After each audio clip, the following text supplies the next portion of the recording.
Hi all. I'm doing a real quick video. I'm planning on making a lot of ground beef. I have about 13 pounds. They differently range, but it's roughly around 13, 14 pounds worth. Actually, it's more, but let me tell you what I'm planning on doing.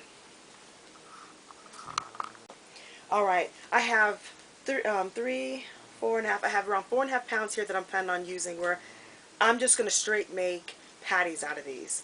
So for these right here, it's actually ground sirloin. And then for the rest of these, 3, 6, 9, 12, 13, so around 13 pounds worth, I'm going to go ahead and just cook. So right here I have a 10.5 pressure canner. You can use a cooker, whatever you want to use. Follow your specific canner for how much liquid you need to put in. But what I have in here, I already have my liquid in here. I put about 3/4 of a cup, but follow your specific cooker canner instructions. So what I have is this right here, and you see it's a little thick here. And the reason I want it a little thick is so that it doesn't immediately touch this, so I can be able to steam it. I'm basically going to steam the ground beef. So I'm just going to open it all up, put it on in, and we are going to cook it. And this is a good way to food prep. You can be able to have it cooked. Don't season it, or actually season it to save yourself time for what you're going to use it for. If you're going to use it for spaghetti, you can just put the seasoning in that you would use for your spaghetti. But make it so that the meat is versatile, meaning that you can be able to use it for as many things as you'd like to use it for. So for example, like me, I would use half of this that I'm cooking, the ground beef, I would use this for tacos. Such as, so easily, quickly, my family can always have a staple where in the fridge there's always ground beef. So they can make nachos, burritos, or stir fries, whatever they want to use with it. It's readily available. And I can just break it up a little bit. Doesn't really matter. Because after it cooks, we're going to open it up and we're going to break up the meat. So I'm going to go ahead and put this on in. Take that off. But first you're just going to cook it. We're not going to season it at all. After it's get done cooking, then we're going to season it. You can either season it or just leave it alone and you can season it when you make your food. Or to save yourself time, like for example, like I was saying, I'm planning on seasoning it for the taco meat. And then also I'll season it for spaghetti and for other stuff. And then this right here, like I was saying, I'm going to use for hamburger patties. So I'm just breaking it up just a little bit. You don't have to do much of it. It doesn't really matter. So I have that in there. And I'm just going to basically steam it. And I'm going to steam it for about 10 minutes. So once it gets brought to pressure, I'm going to cook it for 10 minutes. And then I'm going to open it up. And I have a hamburger press where I'm going to break up the meat so that it can be able to cook the stuff that hasn't cooked yet. And we'll cook it for maybe 5 or 10 more minutes. We'll see how it looks. And we'll see. So I'm going to put this on the stove, bring it to pressure, and we're going to go ahead and get started. Alright, so I'm going to go ahead and line it up. And you can use either a pressure cooker or you can use a canner. I'm trying to get the little slot there. I have to line it up with the arrow. So I'm going to put it on. I currently have it on high. But again, follow your instructions for your canner. I'm going to go ahead and seal it on up. Putting the love nuts on them. And it's just a great time saver. So at any time I can have ground beef already cooked and I can make quick stir fries, quick meals, and everything. And then here's my weight. Again, follow your instructions for your canner for whatever it tells you. I'm at a high altitude, so for me, I cook at 15 pounds of pressure. You can look that up on Google and find out what your pressure is. So I have it right there. So I put it on. I don't need to let it vent. So I'm going to go ahead and put it on, and when it comes to pressure, I'm going to cook it for 10 minutes, and we'll be back.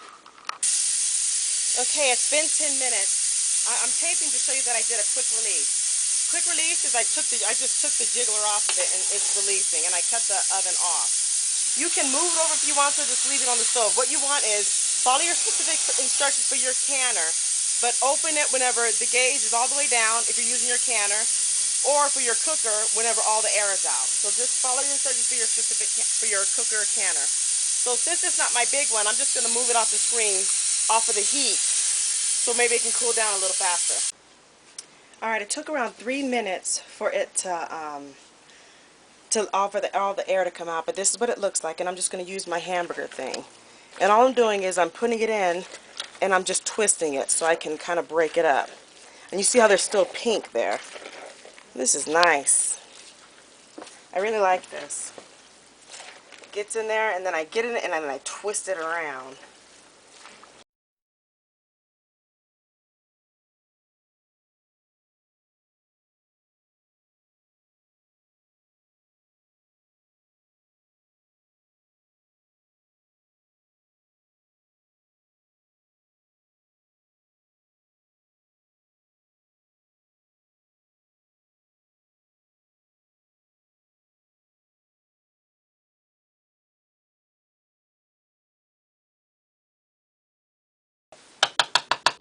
And you see what it looks like now. It's pretty grind up. Pretty good, huh?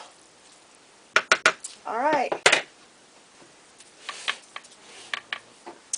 So I'm going to go ahead and bring it back to pressure. And I think what I'm going to go and do, just in case, most of the time I'm using ground sirloin, but a lot of times it creates juices in it, but I'm going to put a little liquid in it, just in case.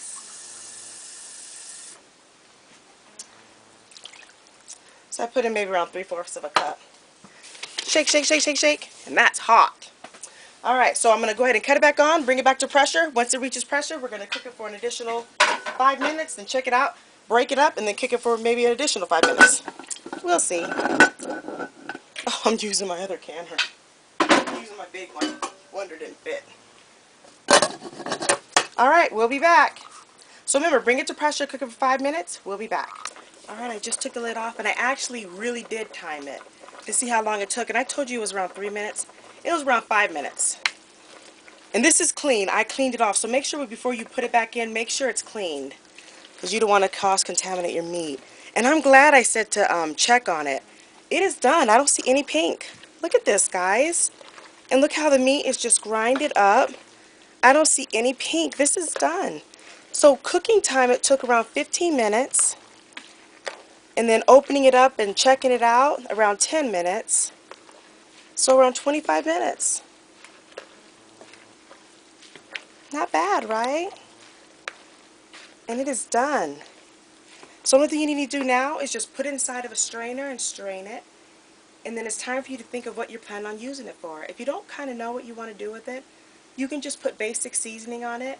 You know, garlic, pepper, onions, pepper, salt, and that can be it. Or if you plan on using a packet, it's just what are you planning on using it for? Me personally, I told you before, I'm planning on making nachos with it, so that means I need to season it with some cumin. And another time I'm planning on using it for stir fries, spaghetti. So for me, that basically just means that I'm going to put the garlic, onions, and pepper in it. I don't put salt in it. I like to season the salt as I go, so it can be versatile. Such as, for example, if I decide to put this with some Alfredo sauce or some nacho cheese sauce like I get from Sam's, it's already salty. I don't need additional salt. Do you kind of get what I mean? But this hamburger thing is so nice. I like it a lot. I highly, highly, highly, highly recommend it. Really, really chops it up. It really makes my life a lot easier. Alright, this is finished. So I'm going to go ahead and strain it. And then after that, then I'm going to go ahead and season it. I'm just going to put the seasoning in it and mix it up. And then you can put it back on the stove and kind of put a little bit of liquid in it so that the liquid can infuse with the seasoning. Let it cool down, wrap it up, freeze it. And let me show you an example of what it looks like.